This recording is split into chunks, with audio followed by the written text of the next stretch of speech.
Hello, welcome back. അപ്പോൾ ഇന്ന് ഞാൻ വന്നിട്ടുള്ളത് ഒരു ഫ്രാപ്ചീനോയുടെ റെസിപ്പി ആയിട്ടാണ്. അതായത് കാരമൽ ഫ്രാപ്ചീനോ. നല്ല ടേസ്റ്റ് ഉണ്ടായിരുന്നു കേട്ടോ ഒരു ഫ്രാപ്ചീനോ കുടിക്കാനായിട്ട്. അപ്പോൾ നമുക്ക് വീഡിയോയിലോട്ട് പോവാം.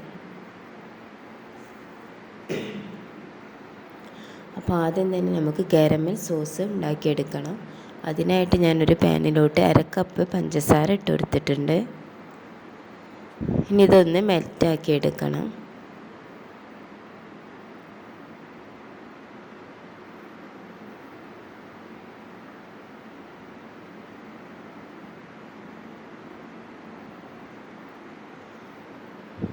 നമ്മുടെ പഞ്ചസാര ഇവിടെ മെൽറ്റായിട്ടുണ്ട്. ഫ്ലെയിം ഈ സമയത്ത് ലോ ഫ്ലെയിമിലിട്ടിട്ട് വേണം പഞ്ചസാര മെൽറ്റാക്കി എടുക്കാനായിട്ട്, അല്ലെങ്കിൽ കരിഞ്ഞു പോകും. ഇനി ഇതിലോട്ട് 6 ടേബിൾ സ്പൂൺ ഫ്രഷ് ക്രീം ചേർത്ത് കൊടുക്കുക. ഞാനിപ്പോൾ വിപ്പിംഗ് ക്രീമാണ് ചേർത്ത് കൊടുത്തിട്ടുള്ളത്. എൻ്റെ കയ്യിൽ ഫ്രഷ് ക്രീം ഇല്ലാത്തതുകൊണ്ട് ഫ്രഷ് ക്രീം ഉണ്ടെങ്കിൽ അതന്നെ ചേർത്ത് കൊടുക്കുക. പിന്നെ തണുപ്പുണ്ടാവരുത് ഈ ക്രീം ബട്ടറൊന്നും, കാരണം നമ്മുടെ കാരമൽ സോസ് പിരിഞ്ഞു പോവും. ഇത് നല്ലോണം ഇതിൽ മിക്സായി കഴിഞ്ഞാൽ ഇതിലേക്ക് 1.5 ടേബിൾ സ്പൂൺ ബട്ടർ ചേർത്ത് കൊടുക്കുക.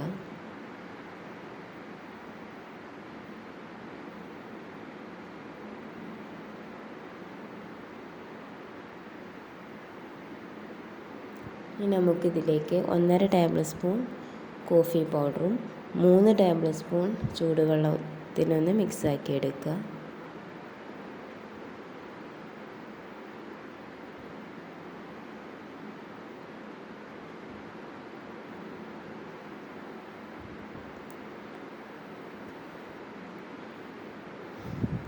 ഇനി ഒരു മിക്സിയുടെ ജാർ എടുത്തിട്ടുണ്ട്. ഇതിലോട്ട് ഒരു 10 ഐസ് ക്യൂബ്സ് എടുത്തിട്ടുണ്ട്.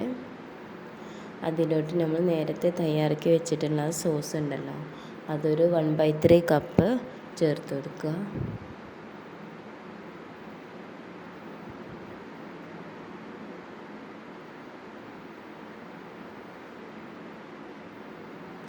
പിന്നെ കോഫി മിക്സ് ഒഴിച്ചു കൊടുക്കുക.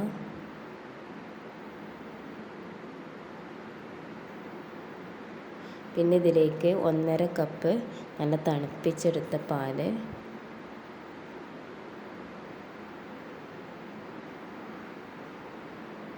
പിന്നെ 1/2 ടീസ്പൂൺ വാനില എസൻസ്, ആവശ്യത്തിനുള്ള പഞ്ചസാര, ഇതെല്ലാം ചേർത്തിട്ട് നല്ലോണം അടിച്ചെടുക്കുക. അപ്പോഴേക്കും നമ്മുടെ ഗ്ലാസ് ഒന്ന് ഗാർണിഷ് ചെയ്തെടുക്കണം ഈ സോസ് വെച്ചിട്ട്.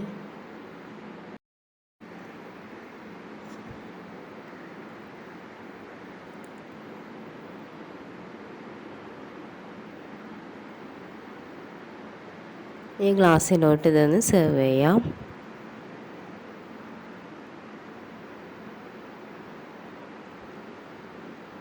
ഇനി ഞാൻ കുറച്ച് ക്രീം പൈപ്പിംഗ് ബാഗിലാക്കിയിട്ടുണ്ട്. ഇതൊന്ന് ഡെക്കറേറ്റ് ചെയ്തെടുക്കുക. അതിനുശേഷം ഇതിന് മുകളിലായിട്ട് ആ കാരമൽ സോസ് കൂടെ ഒന്ന് ഒഴിച്ചു കൊടുക്കുക.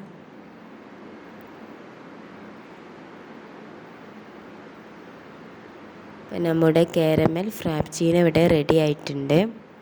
അത് നിങ്ങൾ ഒരു തവണയെങ്കിലും ഇതൊന്ന് ഉണ്ടാക്കി നോക്കുക. നിങ്ങൾക്ക് ഇഷ്ടമായാൽ ലൈക്ക് ചെയ്യുക, ഷെയർ ചെയ്യുക. പിന്നെ എൻ്റെ ചാനൽ ഇതുവരെ സബ്സ്ക്രൈബ് ചെയ്യാത്തവരാണെങ്കിൽ ഒന്ന് സബ്സ്ക്രൈബ് ചെയ്യുക. സബ്സ്ക്രൈബ് ചെയ്യുമ്പോൾ കൂടെ ഒരു കുഞ്ഞു ബെല്ലൈക്കൺ വരും, അതും കൂടി ഒന്ന് ക്ലിക്ക് ചെയ്യുക. എന്നാലേ ഞാൻ ഇടുന്ന എല്ലാ വീഡിയോസും നിങ്ങളുടെ ഫോണിലോട്ട് നോട്ടിഫിക്കേഷനായിട്ട് കിട്ടുള്ളൂ.